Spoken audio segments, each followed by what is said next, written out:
And welcome to Rajeev sir Royal Classes. आप सभी का आज की क्लास में बहुत बहुत स्वागत है। आज हमारी साइंस की क्लास होगी और ये क्लास है हमारी 8th क्लास की। इस क्लास में आज हम समझेंगे साइंस का चैप्टर क्रॉप प्रोडक्शन के बारे में। इस चैप्टर में क्रॉप के बारे में एक्सप्लेन करा गया है। तो सबसे पहले जो हम समझने वाली चीज है, क्रॉप किससे रिलेटेड है? एग्रीकल्चर से। तो सबसे पहले हम समझेंगे एग्रीकल्चर क्या होता है। एग्रीकल्चर क्या है? एक ब्रांच है साइंस की जो डील करती है ग्रोइंग प्लांट्स में और raising live stock for human use is called agriculture. ये सिंपल लैंग्वेज में आप समझ सकते हो कि पेड़ों को उगाना, उनकी देखभाल करना ह्यूमन यूज के लिए, ये प्रोसेस कहलाती है एग्रीकल्चर। एग्रीकल्चर में खेती करना, क्रॉप उगाना, एनिमल्स को पालना, ऐसे एनिमल्स जो हमारे खेती के काम में आते हैं, जिनसे हमें फूड मिलता है, जैसे दूध है। तो ये पूरा का पूरा जो सिस्टम है, ये सब कहलाता है एग्रीकल्चर का पार्ट। तो समझ में आया होगा ये कि एग्रीकल्चर क्या है। एग्रीकल्चर एक प्रोसेस है जिसमें हम क्रॉप उगाते हैं, उनकी केयर करते हैं, देखभाल करते हैं और एनिमल्स को पालते हैं अपने फूड के लिए, जो एग्रीकल्चर में यूज होते हैं एनिमल्स। तो ये पूरा जो सिस्टम है ये कहलाता है एग्रीकल्चर। अब इसके बाद क्रॉप और क्रॉप सीजन ये क्या होते हैं? क्रॉप किसको कहते हैं? सेम काइंड के अगर हम प्लांट्स किसी जगह पर हम ग्रो करते हैं एक साथ, बहुत सारे प्लांट्स, तो उसको हम कहते हैं क्रॉप। एक ही तरह के बहुत सारे प्लांट अगर हम किसी जगह पर उगाते हैं या ग्रो करते हैं तो उसको हम कहते हैं क्रॉप, फसल बुद्ध कहते हैं हम हिंदी में। अब बात यह आती है कि जब हम क्रॉप उगाते हैं या क्रॉप ग्रो करते हैं या पेड़ उगाते हैं एक साथ, बहुत सारे फसल उगाने के लिए हमें बहुत सारी तैयारियां करनी पड़ती है। वो तैयारियां कौन कौन सी होंगी? क्योंकि अगर हम प्लांट को ठीक से नहीं उगाएंगे पूरी तैयारियों के साथ में, तो वो अच्छा ग्रो नहीं होगा और सर्वाइव नहीं हो पाएगा ठीक से। और जितनी प्रोडक्शन हमें मिलनी चाहिए, जो उत्पादन हमें मिलना चाहिए एग्रीकल्चर से या खेती से, वो हमें नहीं मिला। तो इन सब बातों को ध्यान में रखते हुए हमें कुछ प्रिपरेशन करनी पड़ती है क्रॉप उगाने से पहले। वो प्रिपरेशन क्या होती है? प्रिपरेशन में हमें सबसे पहले फील्ड को तैयार करना होता है कि फील्ड हमारा कैसा।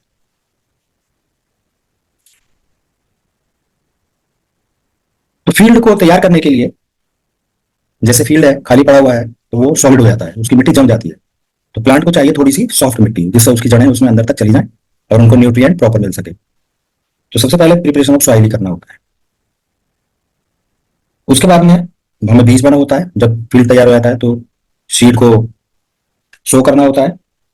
उसके बाद में मैन्योर या फर्टिलाइजर डालते हैं हम खेत के अंदर, जिससे जब प्लांट उगाते हैं तो उनको प्रॉपर न्यूट्रिएंट मिले और अच्छे तरीके से प्लांट बढ़ सकें, ग्रो हो सके।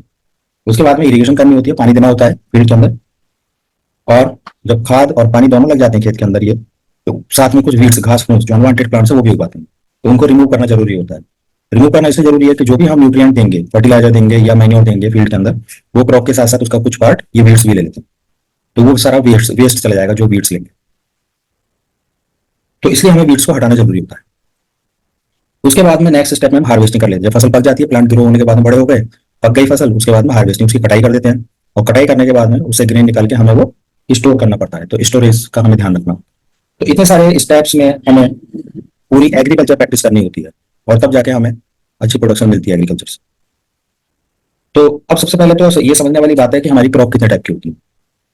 क्रॉप हमारी दो टाइप की होती है, एक रबी क्रॉप और दूसरी खरीफ क्रॉप। रबी क्रॉप को विंटर सीजन में बोया जाता है उसके सीड, और खरीफ क्रॉप को समर सीजन में बोया जाता है। तो विंटर सीजन में जो रबी क्रॉप को बोया जाता है वो कौन कौन सी क्रॉप है? जैसे वीट है, ग्रेन है, पी है, पोटैटो है, बार्ले है, मस्टर्ड है। ये सब विंटर सीजन में उगाए जाते हैं और इनको हम कहते हैं रबी क्रॉप।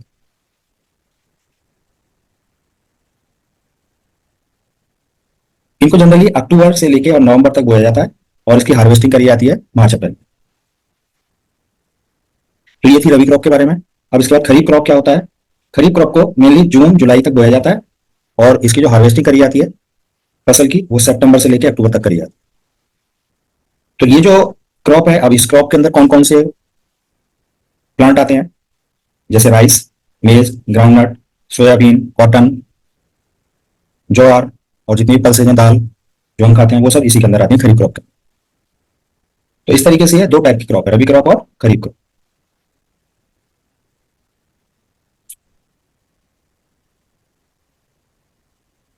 क्रॉप के कुछ एग्जांपल्स हैं, कौन कौन सी क्रॉप्स होती हैं जिनके बारे में हम समझ सकते हैं, और यह हम उगाते हैं इन दोनों सीजन्स में।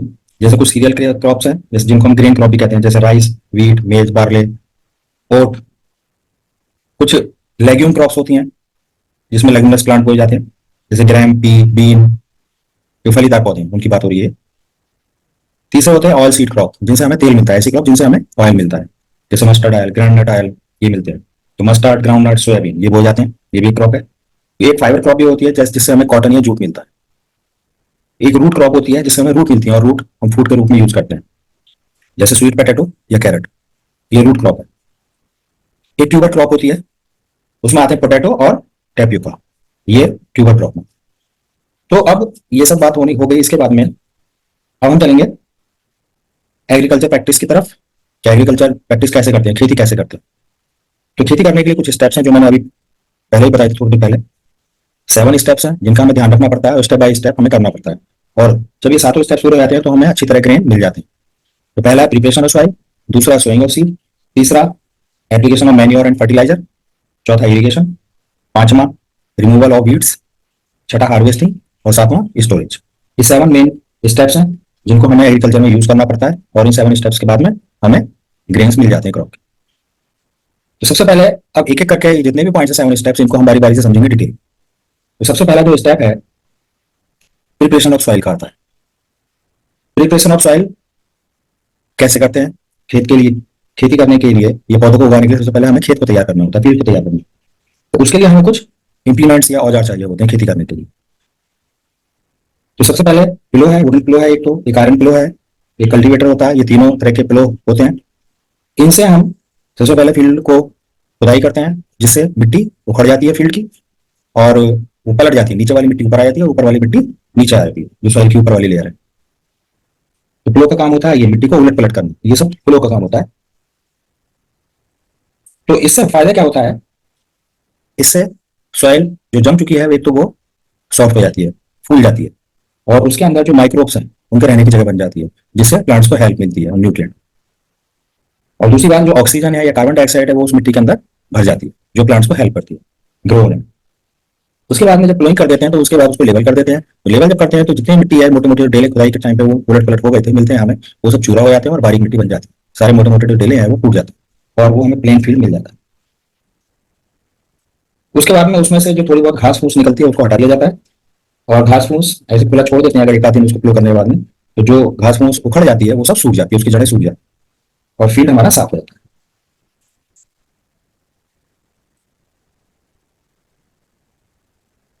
तो ये तो था first point, preparation of soil का, कि हम खेत कैसे तैयार करते हैं प्लांट्स के।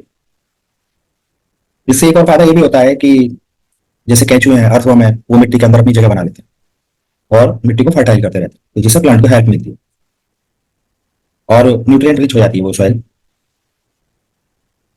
तो ये फायदा प्लांट्स को मिलता है, इसलिए हम प्लोइंग करते हैं।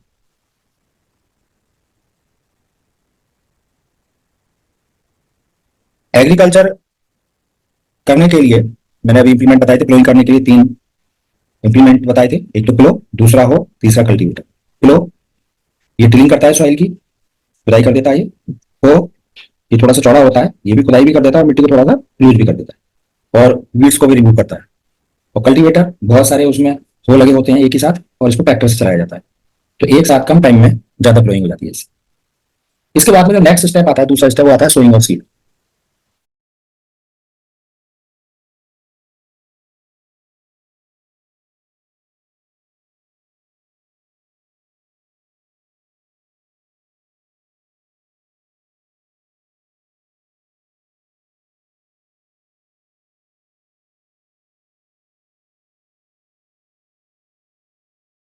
सोइंग ऑफ सीड जो है बीजों को बोना खेत के अंदर।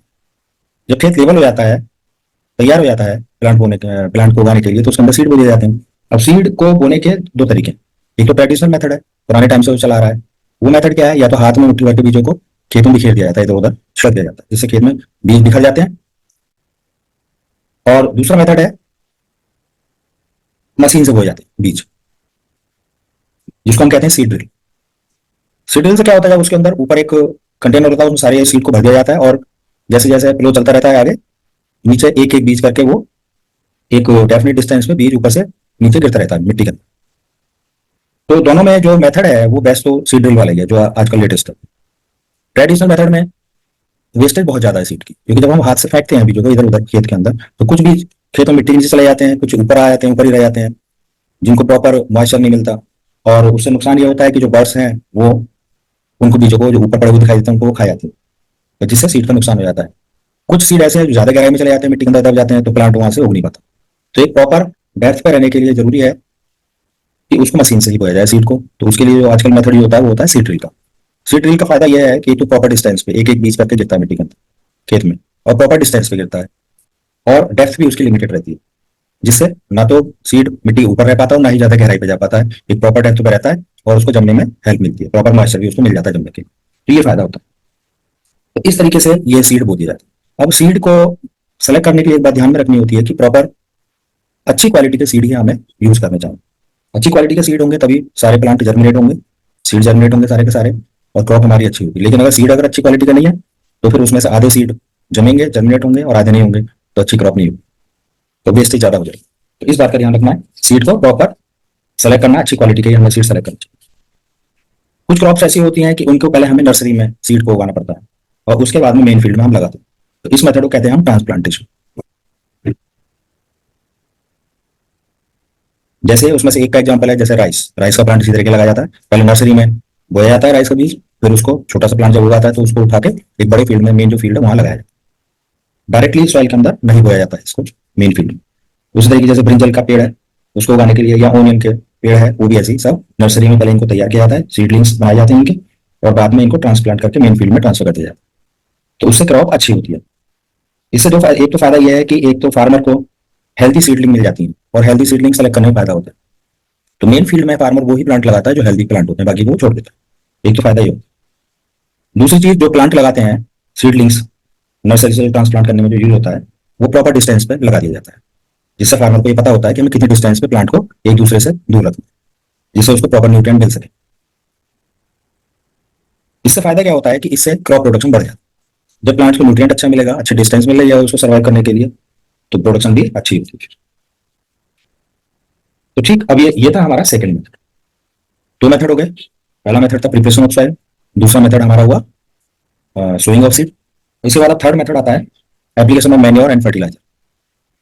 इसके बाद खेत में या तो मैन्योर डाला जाता है या फर्टिलाइजर डाला जाता है। मैन्योर और फर्टिलाइजर का डिफरेंस पता ही होगा, जैसे पिछली क्लासेस में पढ़ा भी सबने। मैन्योर क्या होता है, जिसको हम हिंदी में देसी खाद कहते हैं, और फर्टिलाइजर ये केमिकल्स होते हैं जो फैक्ट्री में बनाए जाते हैं, उसे हम कहते हैं केमिकल फर्टिलाइजर। मैन्योर की कंसेंट्रेशन कम होती है, मतलब जो उसकी फर्टाइल पावर है वो कम होती है, इसलिए उनको ज्यादा क्वांटिटी में डाला जाता है फील्ड के अंदर। और जो फर्टिलाइजर है उनकी जो फर्टाइल पावर है वो ज्यादा होती है, ज्यादा कंसेंट्रेटेड होते हैं, उनको जब खेत में डाला जाता है तो उनको कम क्वांटिटी में डाला। तो इन बातों का हमें ध्यान रखना होता है। मैन्योर किससे बना होता है, मैन्योर जैसे प्लांट वेस्ट और फूड रेजिड्यू या काउ या एनिमल डंग, इन सबको मिक्स करके सड़ा गला के उस टाइम में ये एक दो महीने में तैयार हो जाता है सड़ गल के, तो वो हमारा मैन्योर बन जाता है। मैन्योर डालने का एक फायदा यह है फील्ड के अंदर, एक तो प्रॉपर ह्यूमस में तैयार हो जाता है इससे फील्ड के अंदर, जिससे जो वाटर रिटेनिंग पावर है सॉइल की वो बढ़ जाती है। पानी खेत के अंदर देर तक बना रहता है, जिससे लंबे टाइम तक पौधों की जड़ों में नमी बनी रहती है और पेड़ों को पानी मिलता रहता है लगातार, और पेड़ सूखते नहीं है पेड़। केमिकल फर्टिलाइजर जो होते हैं उनमें ऐसा नहीं होता, कम क्वांटिटी में डलते हैं वो, क्योंकि उनकी वो ज्यादा पावरफुल होते हैं और उनसे ह्यूमस नहीं बनता सॉइल के अंदर, बस केवल वो ग्रोथ के लिए यूजफुल होते हैं। तो अगर लॉन्ग टर्म में फायदा लेना है फर्टाइल पावर का किसी फील्ड में, तो हमें मैन्योर डालना चाहिए, केमिकल फर्टिलाइजर का यूज कम करना चाहिए। केमिकल फर्टिलाइजर पॉल्यूशन भी करते हैं, सॉइल पॉल्यूशन करते हैं, लेकिन मैन्योर से कोई भी सॉइल पॉल्यूशन नहीं होता है। तो ये हमें टाइम टू टाइम डालने पड़ते हैं जब जरूरत होती है फील्ड में क्रॉप्स को। मैन्योर कई तरीके का होता है, ये जो हम बनाते हैं, एक तो फार्म यार्ड मैन्योर होता है, इसमें एनिमल डंग, लीव्स और एनिमल का यूरिन या दूसरे जो फॉर्म के वेस्ट है वो सब मिक्स होते हैं इसमें, उससे बनाया जाता है। दूसरा ग्रीन मैन्योर होता है, जो ग्रीन प्लांट्स होते हैं कॉमनली लेगुमिनस प्लांट्स, उनको प्लो कर दिया जाता है खेत में और वो सूखे सड़गल जाते हैं फील्ड के अंदर, तो ये ग्रीन मैन्योर बन जाता है इससे। एक तीसरा होता है मैन्योर कंपोस्ट, जिसको हम कहते हैं। कंपोस्ट जो बनता है वो डिकम्पोजिशन से बनता है डेड प्लांट्स के और एनिमल्स के, छोटे छोटे कीड़े कीड़े मकोड़े और छोटे मोटे एनिमल्स और डेड प्लांट्स, रेजिड्यू प्लांट, ये सब मिक्स करके सड़ा गला के कंपोस्ट को बनाया जाता है। मैन्योर का एडवांटेज ये है कि एक तो सॉइल का टेक्सचर बढ़ा देता है, दूसरी चीज वाटर रिटेनिंग कैपेसिटी सॉइल की बढ़ जाती है, देर तक पानी बना रहता है सॉइल के अंदर, जल्दी नहीं सूखता। तीसरा, उससे सॉइल पोरस हो जाती है, जिससे गैसेस आपस में पास हो जाती है अंदर बाहर सॉइल के, जिससे जो माइक्रो ऑर्गेनिज्म है वो डेवलप हो जाते हैं और प्लांट को हेल्प करते हैं सर्वाइव करने में।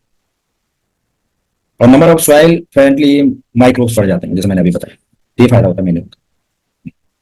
और दूसरी तरफ अगर फर्टिलाइजर की बात करते हैं तो ये केमिकल्स होते हैं जिनसे बनाए जाते हैं, फैक्ट्रीज में बनाए जाते हैं। कुछ फर्टिलाइजर के नाम है जैसे NPK, nitrogen phosphorus potassium fertiliser, जैसे ये यूरिया।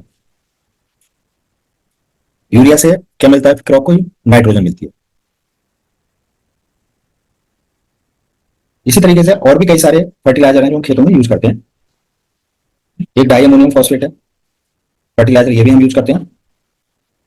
एक CAN है, कैल्शियम अमोनियम नाइट्रेट, इससे कैल्शियम और नाइट्रोजन मिलता है क्रॉप को। नाइट्रोजन का फायदा यह होता है कि क्रॉप को डेवलप होने में हेल्प मिलती है नाइट्रोजन गैस से। अब एडवांटेज क्या है फर्टिलाइजर की? एक तो इनको इजी टू हैंडल है, कम क्वांटिटी में पड़ते हैं तो आसानी से इधर उधर ले आया जा सकता है, स्टोर इजीली कर सकते हैं, हम इजीली ट्रांसपोर्ट कर सकते हैं। बल्कि नहीं होते हैं, बल्कि जो मैन्योर है वो बल्कि होता है, भारी होता है। और मैन्योर में सारे न्यूट्रिएंट मिलते हैं क्रॉप को, लेकिन जो फर्टिलाइजर्स हैं उनमें एक पर्टिकुलर न्यूट्रिएंट होता है जो हम जिस टाइप का फर्टिलाइजर खेत में डालना चाहते हैं, जरूरत है क्रॉप को, वही हम केमिकल फर्टिलाइजर डाल सकते हैं। इनके डिसएडवांटेज ये है कि एक तो सॉइल लेस फर्टाइल हो जाती है लॉन्ग टर्म में, और वाटर पॉल्यूशन होता है, क्योंकि सॉइल के अंदर मिक्स है तो ये पानी के साथ मिल जाते हैं, और केमिकल तो नहीं, तो ये केमिकल सॉइल को भी नुकसान पहुंचाते हैं।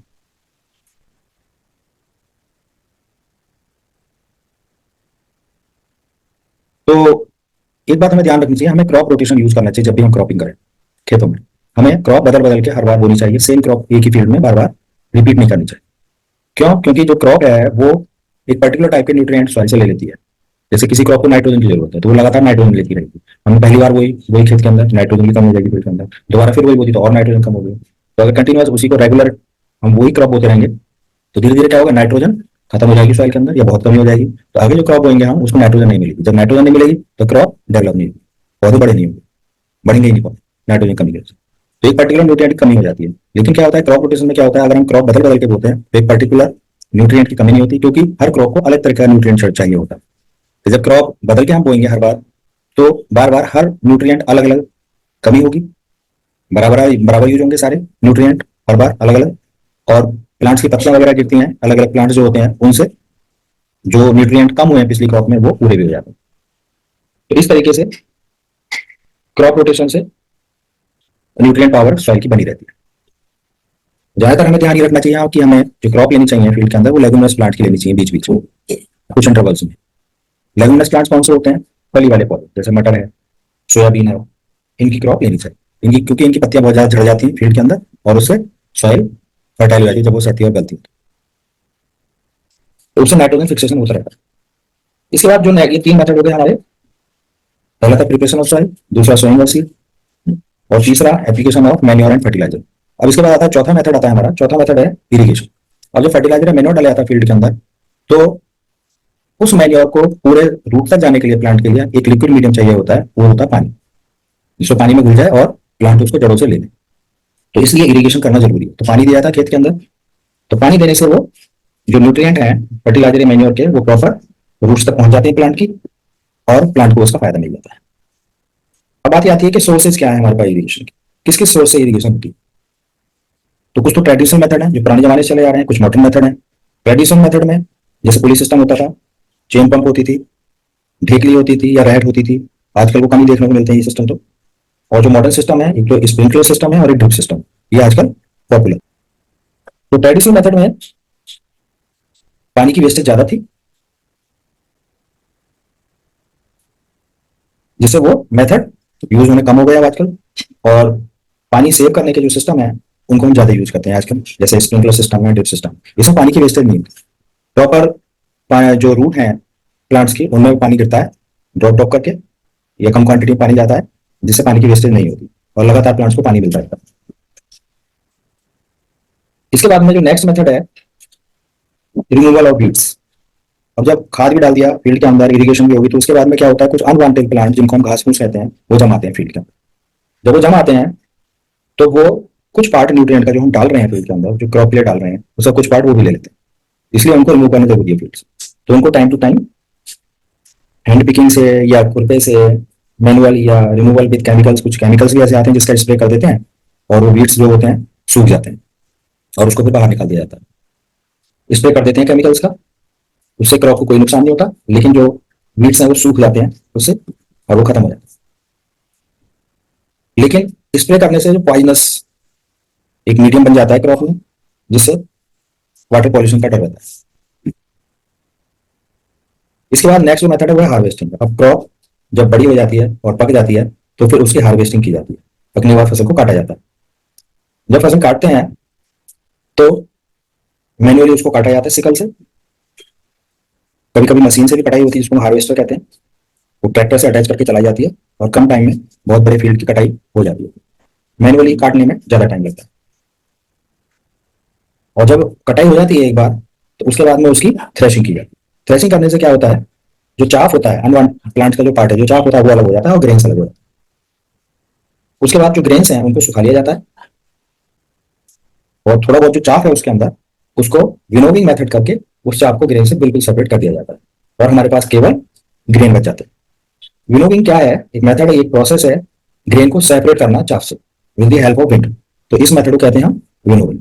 जब हवा चलती है तो दानों को, जो ग्रेन्स हैं उनको ऊपर उठा के हवा में गिराया जाता है, जिससे चाफ हल्का होता है तो वो उड़ जाता है हवा से और ग्रेन सीधे नीचे गिर जाते हैं। तो इस तरीके से चाफ और ग्रेन सेपरेट हो जाते हैं। तो ये मेथड कहलाता है विनोविंग। इसके बाद जो हमें ग्रेन्स मिल जाते हैं, वो ग्रेन पूरी तरीके से 100% ड्राई नहीं होते, सूखे हुए नहीं होते। तो सबसे पहले स्टोर करने से पहले उनको सुखाना पड़ता है, जरूरी है। क्योंकि अगर हम गीले ग्रेन्स को स्टोर कर देंगे तो वो स्टोर होने के बाद खराब हो जाते हैं और हमारा नुकसान हो जाएगा। जो हमारी मेहनत होती है वो सब बेकार हो जाएगी। तो इसलिए उसको स्टोरेज करने से पहले उनको सुखाया जाता है और सुखाने के बाद में एक प्रॉपर जगह पर,